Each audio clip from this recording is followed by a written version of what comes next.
Ok. Alors, dans cette troisième partie, on va voir encore plus en détail, on va développer. Hein, ne vous basez pas sur le titre de la vidéo, puisque bah, c'est en plusieurs étapes, hein. Mais on va parler ARP en détail. Détail. On a survolé, maintenant allons voir un petit peu plus en détail. Hein. Donc comment on sait que les autres sont opérationnels? Bah, il est essentiel d'éviter de perdre notre temps en fait, à analyser un autre qui est hors ligne. Donc qui dit hors ligne, la machine est crashée, elle est tombée, elle est en rideau, ou elle est en train de redémarrer, ou elle est arrêtée. Ça veut dire hors ligne. Ok? Ou une adresse IP qui n'est pas utilisée. Ok? Si l'adresse IP n'est pas utilisée, ça veut dire qu'il n'y a pas un point de terminaison qui est connecté. Ça peut être n'importe quoi. Une imprimante, un Internet des objets, votre smartwatch, votre smartphone, votre smart tablette, votre smart frigo, hein, tout ce qui est connecté à Internet en fait. Ok? Nous, on veut connaître les autres qu'on appelle actifs, donc qui sont en ligne. Ok? Donc, si on ne fournit aucune syntaxe particulière, ok, Nmap va procéder comme tel. Alors déjà, soyez bien au courant, il y a certaines commandes que vous ne pourrez pas utiliser si vous n'êtes pas utilisateur privilégié. C'est-à-dire, soit vous faites partie de sudo, hein, comment je sais ça sous Linux? Je vais là-dedans, ok. Si vous avez comme moi KDE, vous allez là-dedans, ok? Et vous devez être en administrateur, ok? Moi, je le passe en standard pour des raisons de sécurité. Mais si vous êtes administrateur, pas de problème. Vous faites un sudo plus la commande. Si vous n'êtes pas sudoer comme moi, eh ben, Saltimbanque aura moins de droits, ne pourra pas faire certaines commandes, et ça aura une interaction directe sur Nmap. Je vous donne un exemple, ok? Lorsqu'un utilisateur privilégié, donc le root hein, ou sudoer, tente d'analyser des cibles sur un réseau local Ethernet, Nmap utilise des requêtes ARP. Un utilisateur privilégié est root ou il fait partie de sudoer. Ok? Donc s'il est sudoer, il peut fonctionner via sudo, il peut utiliser sudo pour élever ses privilèges. S'il ne l'est pas, il peut utiliser su pour devenir root. Ok? Donc, ça, c'est un truc. Ensuite, il y a deux étapes. Saltimbanque, s'il l'utilise, eh ben, c'est un utilisateur non privilégié. Donc, qu'est-ce que va faire Nmap? Il va tenter d'analyser des cibles en dehors du réseau local. Eh ben, s'il doit le faire, il aura recours à une négociation TCP en Freeway Uncheck, à trois voies, trois poignées de main. OK? En envoyant des paquets SYN au port 80 et 443. Si par contre je fais exactement la même commande mais je suis root ou je suis sudoer, là c'est différent. Je vais avoir beaucoup plus de choix, ok? Puisque je suis utilisateur privilégié. Qu'est-ce que va faire cette fois-ci Nmap? Ok? Il va pouvoir utiliser des requêtes echo ICMP. Il va pouvoir utiliser du TCP ACK, Knowledge, sur le port 80. Il va pouvoir utiliser du TCP Synchronize, hein, synchronisation, sur le port 443, et même utiliser de l'ICMP Timestamp Request au niveau de l'horodatage. On y reviendra pardon, plus tard. Ok? Donc on voit qu'on a toujours, ben c'est un peu normal en fait, hein, quand on lance un programme avec les droits root, ou sudoer, on a toujours plus de droits. Ok? Mais là, c'est vraiment important pour Nmap, puisque sinon vous serez limité qu'à certaines opérations, comme vous l'avez compris. Donc Nmap, par défaut, utilise une analyse ping pour trouver des hôtes hein, qui sont connectés et procède à l'analyse des hôtes en direct uniquement. Si vous souhaitez utiliser Nmap pour découvrir des hôtes en ligne sans analyser les ports des systèmes, qui sont en ligne, hein, on va utiliser le SN. Ok? SN plus l'adresse IP de ma machine. Ok? Donc, c'est tout l'intérêt. Nmap, tout le monde peut s'en servir. Après, entre un bon hacker qui connaît tous les arguments, qui sait qu'il faut faire tel type d'attaque pour générer pas de bruit, pour pas se faire détecter et rester furtif, et le gars qui va lancer une attaque, qui va faire du bruit, parce qu'il y aura un paquet de protocoles ou de requêtes ARP, par exemple, qui vont flotter le réseau, qui vont alerter les administrateurs système, réseau, les systèmes anti-intrusion, les sondes, hein, qui vont analyser les paquets réseau, ok, via du Deep Packet Inspection, ou les systèmes anti-intrusion, comme je vous disais, hein, les sniffers de paquets.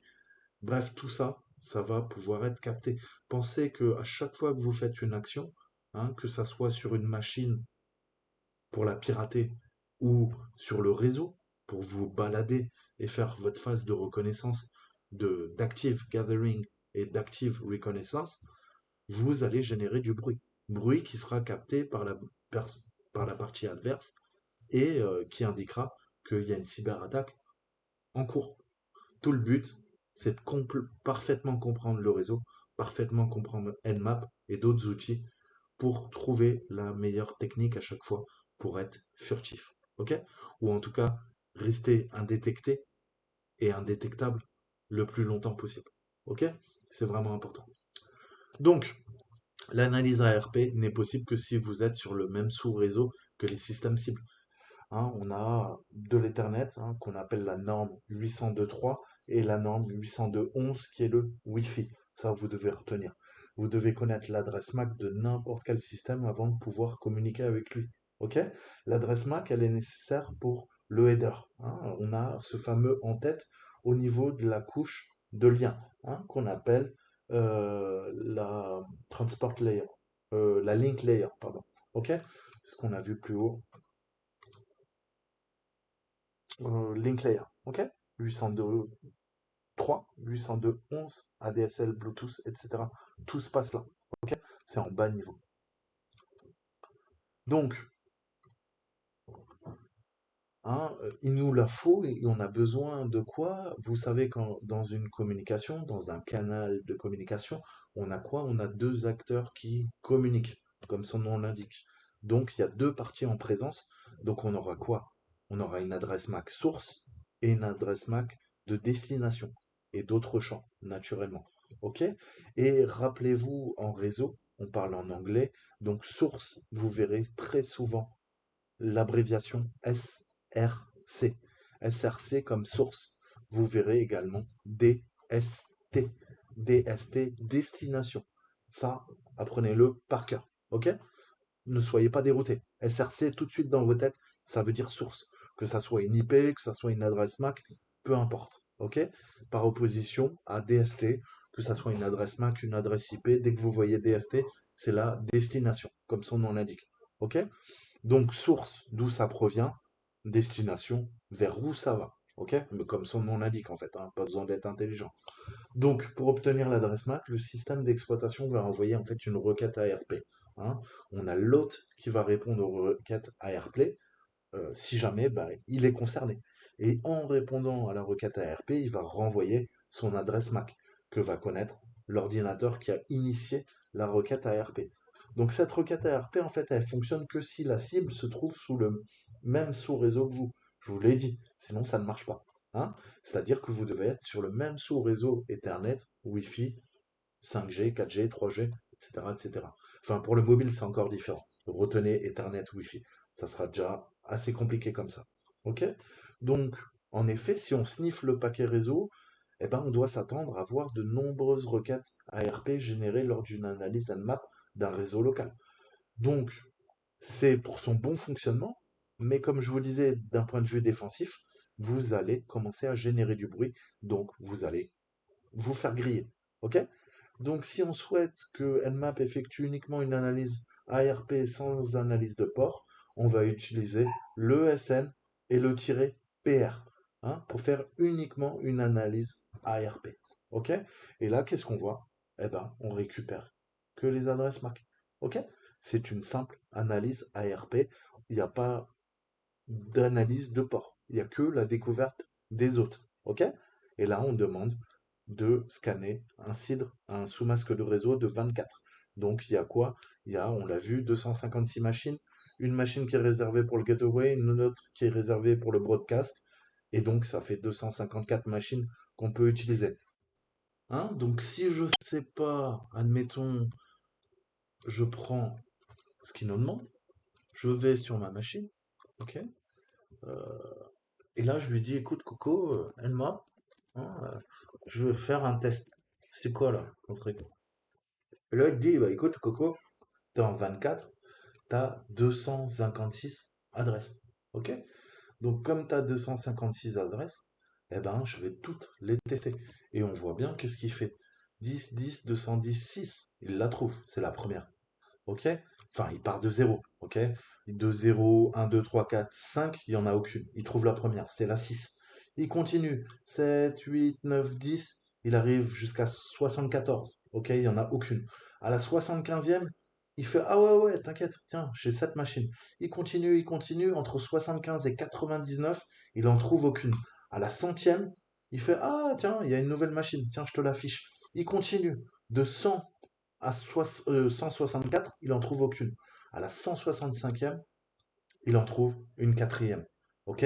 Il continue jusqu'à quoi? 255. OK? Parce qu'on est parti de 0. 0, 255, ça fait 256. OK? Puisqu'on ne compte pas à partir de 1, ça y est. On a balayé quoi? On a balayé l'ensemble des machines de mon réseau. Les 256 machines. OK? Donc ça, c'est pareil. J'espère. Vous voyez, il parcourt séquentiellement. Hein. Une fois qu'on lui a donné, ça ne bouge jamais. 10, 10, 210, on lui a dit 10, 10, 210, toi tu cherches à partir de 6. Donc là, qu'est-ce qui s'est passé techniquement? En fait, il a, il a pas commencé à partir de 0, sinon on aurait mis 0, 24/24. Il a commencé directement à partir de 206. OK? Et il a parcouru jusqu'à la 255e. OK? Mais je peux lui dire 0 sans problème. OK? Je vous montre.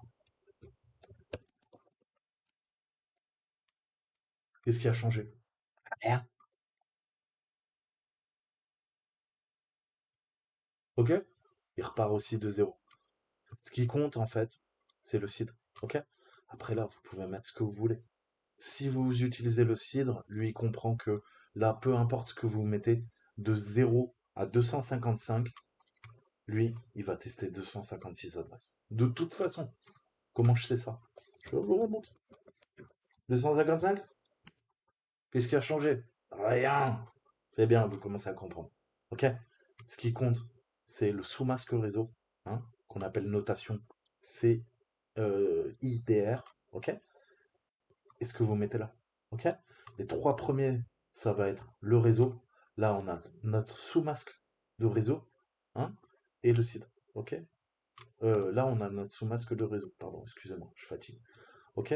Donc, vous inquiétez pas, je vais l'adressage et tout ça, je vais tout vous expliquer de A à Z. OK? On verra, et puis après, plus tard, je vous montrerai comment gérer des switches, comment configurer des routeurs, comment faire des routes. OK? Vous inquiétez pas. Voilà, du réseau, on va en bouffer. Vous inquiétez pas, vous allez être à l'aise j'espère, dans un mois et demi, vous serez des dieux du réseau. OK? Continuons. Revenons à notre exemple. OK? Donc, comment ça se passe? On a vu que là, pas d'analyse de port. Et en effet, il nous trouve quoi? 4 machines, il nous trouve les adresses IP, il nous dit en combien de temps il a répondu, il nous trouve les adresses MAC, hein, via l'ARP, mais il ne nous dit pas, écoute, là, il y a le port 80 qui est ouvert, ou là, il y a le port 443. Ok? On a l'adresse IP, on a le nom de domaine, le nom de la machine, le vrai, ok? Et l'adresse MAC. Ok? Ça c'est possible. Donc, comme on voit, l'attack box, en fait, la requête, elle vient de là. Ça, c'est l'ordinateur de Toto le hacker, si vous voulez. Hein. Et sur le réseau, on découvre 3 autres machines. OK? L'analyse ARP fonctionne comme le montre ici. Quand on fait ça et qu'on met quoi? Ça, c'est notre target. OK? Ça, c'est les arguments qu'on passe quoi? À la commande nmap. Et sudo, ça me permet quoi? D'avoir tous les droits. Élévation de privilèges, pourquoi? Parce qu'on a vu qu'nmap, si j'élève pas mes privilèges, je vais être restreint au niveau des options que je vais pouvoir faire. Et le programme en lui-même va être pénalisé par ça. OK? Donc ça fait quoi une requête ARP? Eh ben, l'ordinateur Toto le hacker envoie des requêtes ARP sur le réseau. Grâce à quoi? Grâce au broadcast. OK? Et le broadcast, c'est quoi? Le broadcast, il est là. Descend tout en bas. C'est lui, le broadcast. C'est la dernière machine. C'est la 255. La 255 est uniquement là pour renvoyer les paquets réseau à la 254 jusqu'à la 0. Ni plus ni moins. OK? Donc ça, faut que ça soit bien clair. OK? Et très souvent, celle-ci, ça sera la passerelle. OK? La 10.10.210.1, ça sera notre passerelle. OK? La 10.10.255, ça sera notre broadcast. OK? La passerelle permet de communiquer vers un autre sous-réseau ou vers Internet. Le broadcast permet, sur un sous-réseau, de faire communiquer l'ensemble des machines, qu'il y en ait 2, 3 ou 254. J'espère que c'est clair. OK? Donc voilà. ARP request, réponse, requête, réponse. C'est tout le temps comme ça. Et là, le serveur il dit ouais, ouais, je suis vivant. Là, Toto, il sait que le serveur il est vivant, donc on va pouvoir l'attaquer. OK? Donc, si on regarde les paquets générés à l'aide d'un outil tel que TCP dump ou Wireshark, c'est ce qu'on appelle des sniffers de paquets, hein. Quand on sniffe le réseau, ça n'a rien à voir avec la drogue. C'est juste qu'on va capturer tous les paquets qui transitent. C'est une sorte d'attaque de l'homme du milieu. OK? Donc Wireshark, il affiche quoi? L'adresse MAC source, l'adresse MAC de destination, le protocole et la requête qui est liée à chaque requête ARP. L'adresse source, c'est l'adresse MAC de notre box, hein, de notre attack box, donc du Kali Linux de Toto le hacker, tandis que la destination est l'adresse de broadcast, de diffusion, car nous ne connaissons pas l'adresse MAC de la cible. OK? C'est pour ça, on voit bien. Alors je développe, hein. Cependant, nous voyons l'adresse IP de la cible qui apparaît dans la colonne info. Dans la figure, nous pouvons voir que nous demandons les adresses MAC de toutes les adresses IP du sous-réseau, en commençant par 10.10.210.1 jusqu'à 10.10.210.254. OK? Pourquoi? Parce que la 255e, c'est le broadcast. OK? Et on a besoin du broadcast. Pourquoi? Pour pouvoir communiquer de la machine 1 à la machine 254. Vous commencez à piger, ça me fait plaisir. OK? Donc l'hôte avec l'adresse IP, eh ben, va demander une réponse ARP avec son adresse MAC et c'est ce qu'on va voir. Alors, ça, c'est le PC de Toto le hacker. C'est tout le temps la même adresse MAC. Pourquoi? Parce que sa carte réseau n'a qu'une adresse MAC. Par contre, pour chaque paquet qui est envoyé sur le réseau, eh ben, on a la source. La source, c'est l'adresse MAC de la carte réseau, soit Wi-Fi, soit Ethernet de Toto. OK? Ensuite, je connais pas. Je fais une requête ARP, donc je ne connais pas encore où se trouve la machine que je recherche. Donc je vais communiquer à quoi? Je vais communiquer à 10, 10, 210, 255. Vous vous rappelez? Ma machine de broadcast, elle est là. Et je vais lui demander quoi? Je vais lui dire, bah écoute, tiens, je t'envoie des paquets ARP, copain. Tu peux m'aider? J'ai 254 potes à trouver sur le réseau. Qu'est-ce que va faire le broadcast? Il va envoyer les requêtes ARP. Et les requêtes ARP, on voit, c'est comme des personnes qui communiquent. À chaque fois, ça se termine par quoi? Par la machine, l'adresse IP de Toto le hacker. Comment on sait ça? Bah parce que le 10.10.210.6, c'est notre attack box. Et elle est corrélée avec son adresse MAC qui est là. Et là, tous les ordinateurs vont se dire, ah ouais, cette source-là, adresse MAC, on sait que c'est le 10.10.210.6, c'est Toto le hacker. Et on voit que dans les infos, encapsulées dans les paquets, dans les trames IP, dans les paquets réseau, on voit quoi? Tel, tel, tel, tel, tel. Raconte. Donc ça veut dire quoi? La machine de Toto le hacker demande, raconte quoi? Qui est le 10.10.210.1, 2, 3, 4, 5, pas le 6. Le 6, c'est nous, on n'a pas besoin de lui demander. 7, 8, 9, 10, 11, 12, ok? Jusqu'à 255. Là, ils se sont arrêtés à 11, ok? Et vous voyez que ça reprend. Ça reprend, ça reprend, ça reprend. Donc on voit bien qui est qui, hein.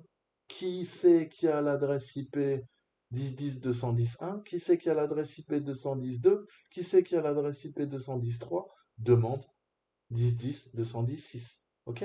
Donc c'est comme une communication dans une pièce.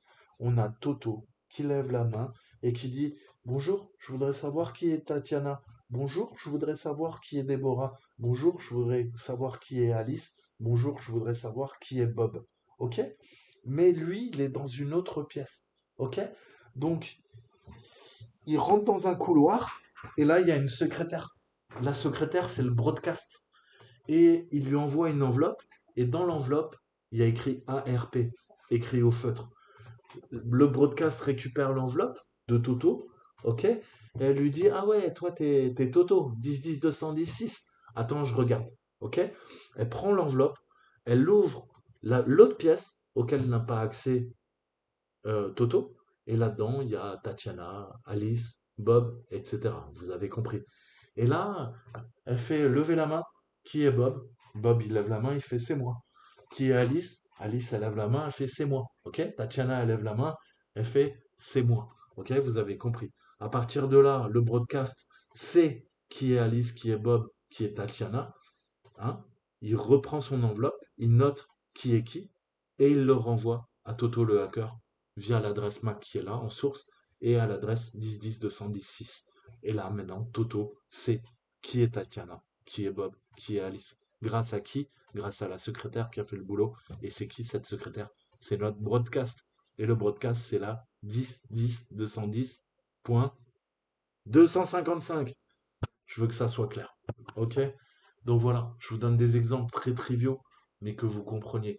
Comment une personne seule, isolée, peut communiquer dans une autre pièce à des individus qu'elle ne connaît pas. Ok? Elle ne sait pas qui sont les individus et elle ne sait pas dans l'autre pièce à quoi ressemble la pièce, quelle est la taille de la pièce, s'il y a des meubles et où se trouvent les fameux individus.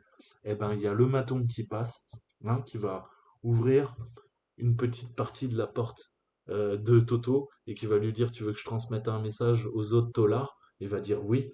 Et le broadcast, ça va être le maton qui va aller voir les gars qui sont dans l'autre cellule et qui va dire ouais, vous avez un message. Tiens, Tatiana, il y a Toto qui veut te passer un message. Tiens, toi, t'es Bob. Tiens, Bob, il y a Toto qui veut te parler. Vous avez compris, ok? C'est le principe de cloisonnement, ok? Donc, on est sur le même sous-réseau, mais on ne sait pas avec qui parler. Donc, il faut initialiser d'abord une requête ARP. Une fois que la requête ARP est faite, ok, c'est gardé en cache. Il y a des caches sur les routeurs, sur les switches, ok, qui sont renouvelés. Ça dépend. On peut lui demander de renouveler toutes les minutes. On peut lui demander de renouveler toutes les heures. On peut lui renouveler toutes les 48 heures. Ok. On a des sortes de caches et du coup, bah, il n'y a plus besoin de demander une requête ARP. Les paquets savent, ils sont routés, ils savent où ils vont. Pourquoi? Parce qu'en cache, on a la route vers les différents acteurs. OK? Et une fois que le cache est à nouveau vidé, on refait une requête ARP, on remet à jour le cache. OK? Et le routeur, les switches savent qui est qui fait quoi, qui veut parler avec qui. OK? Voilà. J'espère que c'est clair. Donc en parlant d'analyse ARP, on doit aussi parler d'ARPScan. Ok, ARPScan, il fournit de nombreuses options. Ok, alors je vais pas le faire sur ma machine parce que c'est pareil, j'ai pas envie que vous récupériez mes adresses MAC. Ok, vu que c'est assez sensible. De toute façon, elles sont spoofées, et puis peut-être je vous l'ai déjà montré dans les deux premières vidéos. Bon, bref, on s'en fout. On va rester sur les captures d'écran, mais c'est le principe. Hein, il fournit de nombreuses options. Donc vous avez le wiki que je vous mettrai en description. Et on a un choix populaire, en effet, c'est le localnet, ou -L en fait. Hein. Cette commande enverra des requêtes ARP à toutes les adresses IP valides de vos réseaux locaux. De plus, on peut mettre le -I, et là on va pouvoir définir I comme interface, ok? Interface. Et je vais lui dire ETH0, ou je vais lui dire WLAN 0, ok? Soit ETH0 pour l'Ethernet, soit WLAN 0 euh, pour le Wi-Fi, ok? Et si vous connaissez pas le nom de vos interfaces, vous faites AP adresse, ok? Là, vous avez le nom de vos interfaces. Ça, c'est le localhost. Ça, c'est l'ETH0. Peut-être elle aura un autre nom, ça dépend. Ok? Ou vous faites un fconfig. Vous avez le nom de vos interfaces. Ok? Généralement, on a quoi? On a l'ETH0, le localhost, toujours, c'est le 127.0.0.1 ou 0.0.0.0.0. Ok? Et en bas, vous avez WLAN 0 si vous avez un adaptateur Wi-Fi. Ce que je n'ai pas, comme vous vous en rendez compte. Et on a aussi l'adresse IP du Docker, ok? Qui permet de faire tourner des conteneurs. Ok? Mais là, je ne l'ai pas réinstallé, donc il n'y est pas. Donc voilà comment trouver le nom de l'interface pour savoir comment communiquer. Ok? Donc ARP Scan n'est pas installé, mais il est installé sur Kali Linux sans problème. Et sur... Alors vous avez vu, hein, je suis passé à Parrot en fait, hein, mais bon, c'est un Kali Linux amélioré. Ok? Donc là, vous avez toutes les instructions. Et rappelez-vous, si vous ne savez pas, man ARP et je lui demande le manuel. J'ai mon manuel. Ok? Espace pour passer d'une page à une autre. Ok? Et Q pour quitter. Tout est expliqué. Ok? Et si l'anglais vous saoule, vous avez quoi? Vous avez le Wikipage, ok? Vous le traduisez en français et vous avez le man aussi en ligne et vous avez le GitHub, ok? Traduisez en français, vous serez peut-être plus à l'aise, ok? Et en plus, il est cool à la fin, hein, Roy Hills, il vous dit, écoute, tu veux vraiment comprendre comment fonctionne Internet? Va voir la RFC 826. Et comme je suis quelqu'un de curieux, bah, tac, j'ai envie de creuser mes connaissances, je vais aller voir la RFC. Ok? On a dit combien? 826. Hmm, cool. Ok. Donc c'est un papier universitaire, ça va être un peu technique. Passe-le en français. Ok. Alors, qu'est-ce qui me bloque? Je pense que c'est le qui me bloque.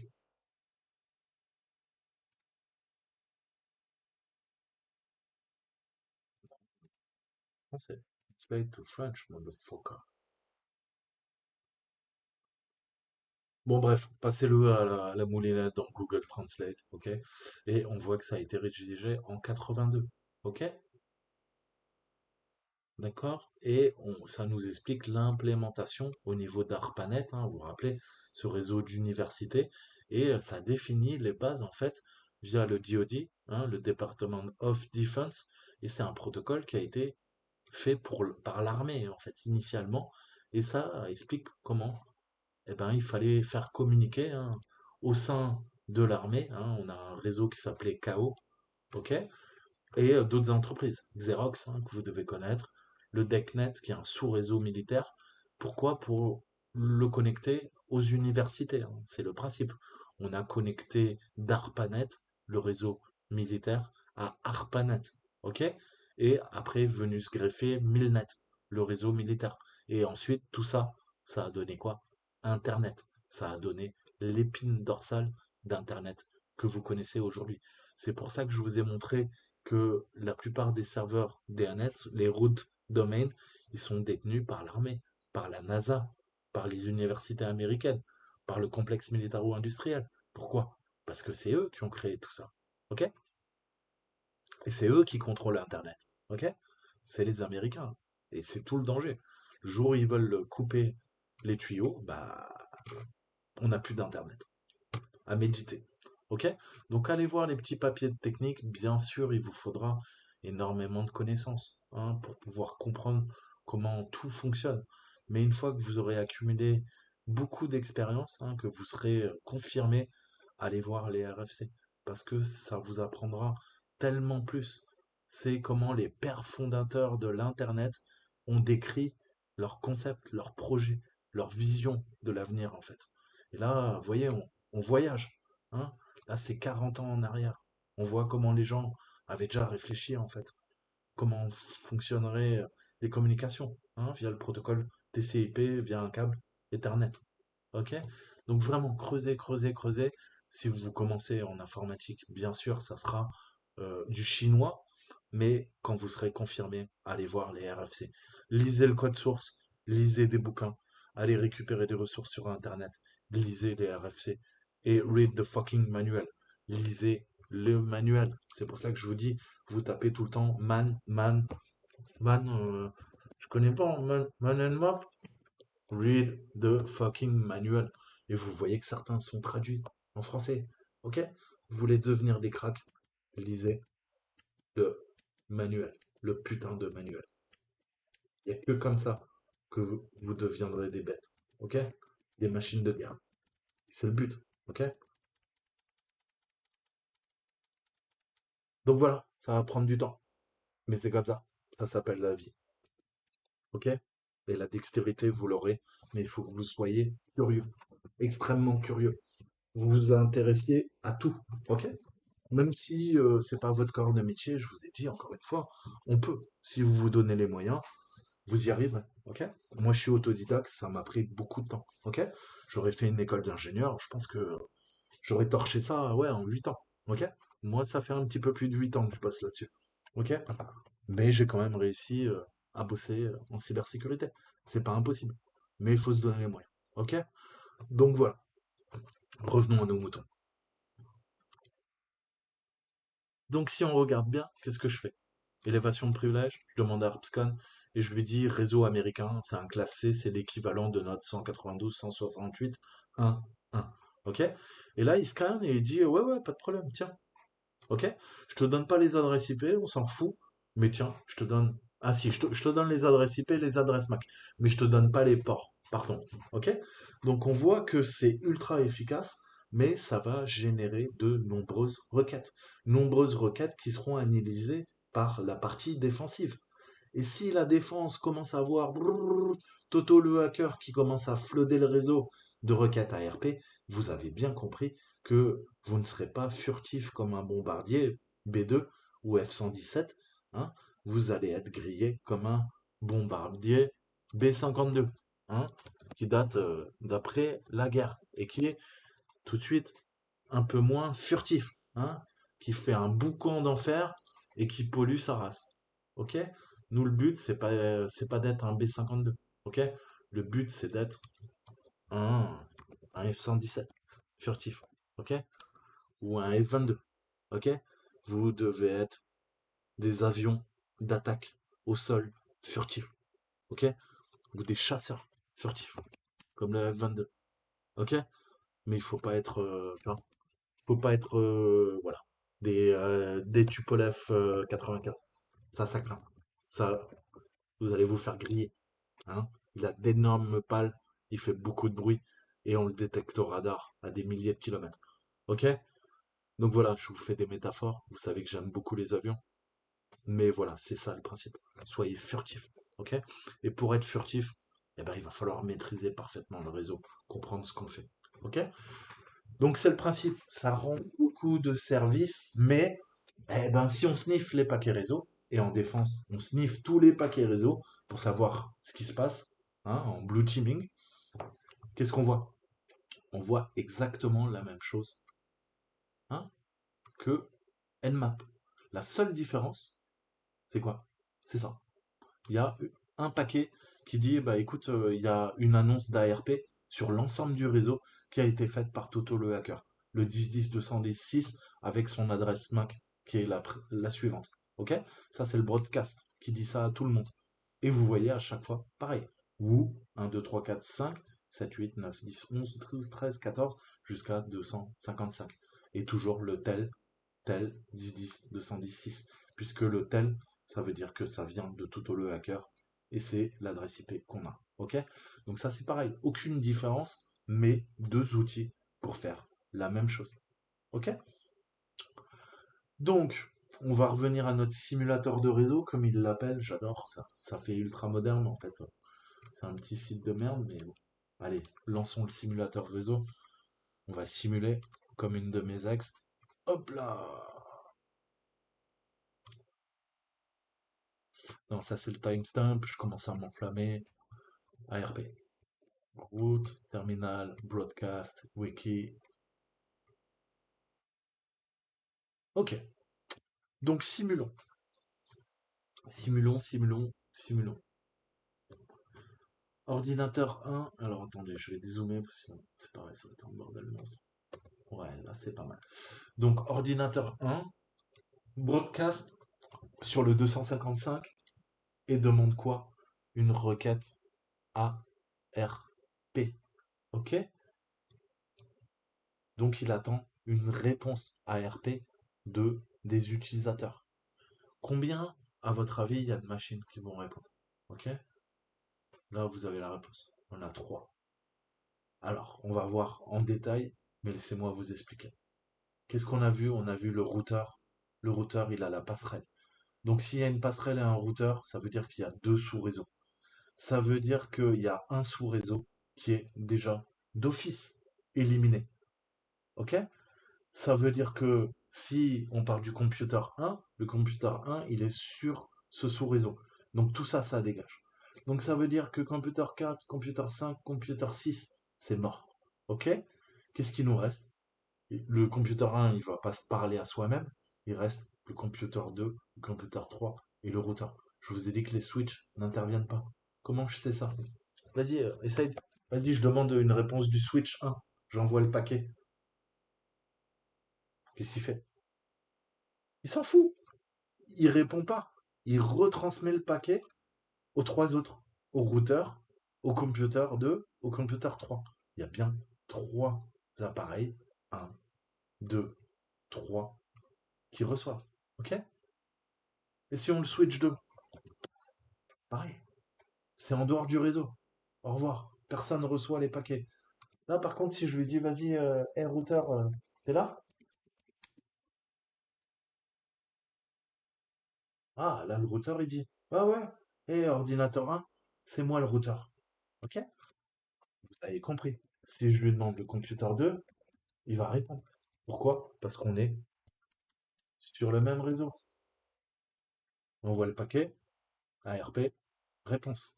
Réponse ARP, et ordinateur 1, c'est moi. L'ordinateur 2. Pareil pour le 3. Donc on a quoi? On a l'ordinateur 2, 3 et le routeur. Ça fait trois appareils, hein, qui répondent aux requêtes ARP. Je peux aller taper les autres, mais vous allez voir qu'on sort du réseau, ils vont pas répondre. Ordinateur 4, ça va pas marcher. Rien. Ouais. Ok. C'est normal. On est en dehors. On a vu que l'ARP fonctionne que dans un sous-réseau. Rien. Ok?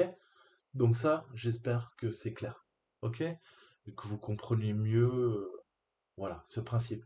Le switch est stateless, il transmet les paquets, il se pose pas de questions. C'est ce qu'on appelle un dump material.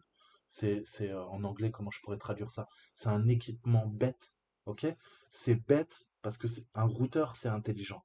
Un switch, c'est stupide, ok? Laissez-moi vous expliquer brièvement, si ça vous parle pas, ces équipements. Switch et up. Ça, c'est ce qu'on appelle en informatique et en réseau des dump, des équipements dump device. OK? Et maintenant, quelle est la différence entre un hub? Le hub, c'était utilisé il y a 70 ans. Non, je rigole. C'est plus utilisé depuis, on va dire, la fin des années 90. OK? Pourquoi? Parce que c'est pas du tout sécurisé. OK? Donc là, on va faire vite fait. Mais dans un réseau Ethernet, le hub, c'est un concentrateur en français, et le switch, c'est un commutateur. Il va commuter les paquets réseau. OK? Et le routeur joue des rôles différents. OK? Les fonctions des trois appareils diffèrent sensiblement les unes des autres, même si parfois elles sont toutes intégrées dans un seul appareil. Comment c'est possible? Eh ben, votre box, c'est quoi? Votre box, c'est à la fois une passerelle, votre box, c'est à la fois un AP, hein, un access point, donc un point d'accès Wi-Fi. C'est à la fois quoi? Des fois un serveur multimédia, ok? C'est à la fois quoi? Un switch, un commutateur, parce qu'il permet de mettre plusieurs périphériques à la fois sur votre Wi-Fi, à la fois sur votre Ethernet, ok? Vous branchez plusieurs appareils, ok? Et il y a aussi un réseau Ethernet, ok? Donc on voit bien qu'une box, en fait, c'est 5, 6, 7, 8 composantes, ok? Il y a même un serveur web parce que quand vous tapez 192.168.1.1, vous arrivez sur le serveur web de quoi? De la passerelle. Et la passerelle, c'est quoi? C'est votre box, nom de Dieu. Ok? Donc ça, il faut vraiment que vous compreniez en fait comment ça marche, comment marche une box et comment marche l'équipement. Donc là, je l'ai bloqué, mais je le débloque. Tili. On arrive sur quoi? Bah sur ma box. Ni plus ni moins. Pourquoi il la bloque? Si. Ok? On arrive sur ma box. Ok? Pourquoi? Parce que ma box, la passerelle, ok? Et le serveur web, il est hébergé sur la passerelle. La passerelle 692.168.1.1 et sur le port 80, il y a quoi? il y a le serveur web qui est hébergé sur ma box. Ça vous prouve bien que sur votre box, vous avez plein de trucs. OK? Et si je me connecte, je peux régler les paramétrages de ma box. OK? Donc vous voyez bien ce principe, hein, c'est plusieurs choses en une box. Mais revenons au hub, au switch, au routeur. Un hub, il est souvent utilisé pour connecter des segments d'un réseau local. Ok? Un hub contient plusieurs ports. Lorsqu'un paquet est reçu sur un port, celui-ci est envoyé aux autres ports afin que tous les segments du réseau local puissent accéder à tous les paquets. Le hub sert comme point de connexion commun pour les périphériques d'un réseau. Le switch fonctionne au niveau de la couche de liaison 2 et parfois réseau, niveau 3 du modèle aussi, hein, Open System Interconnection. Donc il prend en charge tout protocole de paquets. Les réseaux locaux qui utilisent des switches pour joindre des segments sont appelés des LAN switch, commutateurs LAN, ou dans le cas des réseaux Internet, des LAN switch Ethernet, réseaux locaux Ethernet commutés. Dans les réseaux, le switch Ethernet est le périphérique qui filtre et transmet les paquets entre segments LAN. Donc déjà, on voit en termes de sécurité pourquoi on n'utilise plus des switches, parce que le switch, le hub, c'est le plus abruti en fait. Le hub, il transmet à toutes les périphériques du réseau. Et parfois, vous imaginez, s'il y a un pirate sur le réseau qui fait une attaque de l'homme du milieu et qui commence à sniffer les paquets, le hub, il va lui envoyer des communications que le pirate va pouvoir intercepter. Mais s'il y a des mots de passe qui passent, c'est le cas de le dire, eh ben, on va voler les mots de passe. Ok? Donc le hub, on l'utilise plus. C'est pas sécurisé du tout. Le switch, lui, il est beaucoup plus intelligent déjà.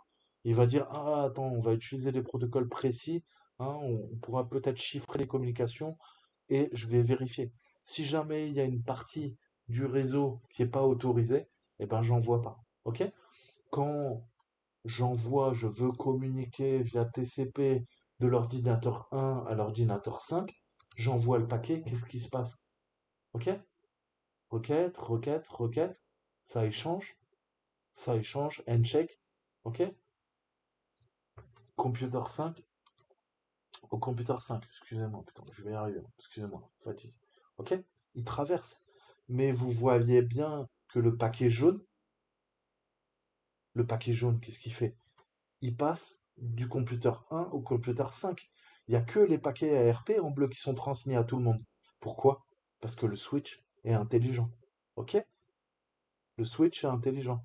Ce qui veut dire quoi? Ce qui veut dire que si jamais Toto compromet l'ordinateur 3, 2, 4, 6, il aura beau sniffer les communications, les switches vont dire, eh, toi t'es le 2, toi t'es le 3, t'as rien à voir, les paquets réseau tu les verras pas. Il passe au routeur, il passe au switch 2, il dit, ah ouais, toi t'es 4, toi t'es 6, pareil, les paquets réseau tu les verras pas. Donc t'as beau faire des attaques de l'homme du milieu, là, il y a que en faisant une attaque de l'homme du milieu, en compromettant le computer 5 ou le 1 que tu auras les données. Tu comprends bien? Donc là, on voit que le point jaune, il transite uniquement entre deux parties qu'on lui demande. Parce que c'est un switch. Et le switch est intelligent. Le hub est abruti. Ok? Donc ça, il faut que ça soit bien clair. Et enfin, le routeur. Donc le routeur est connecté à deux réseaux, généralement le LAN et le WAN. Ok? Je vous ai dit la différence, hein, entre, on a le MAN, mais déjà le LAN, c'est vous, c'est votre réseau local. Le WAN, c'est les réseaux étendus, c'est l'extranet, c'est Internet. Ok? Et ou le réseau local LAN et les réseaux ISP, hein, Internet Service Provider, fournisseur d'accès Internet. Ok? Donc, soit vous êtes connecté entre le LAN et le WAN, ou plus souvent, vous êtes connecté entre le LAN et le MAN.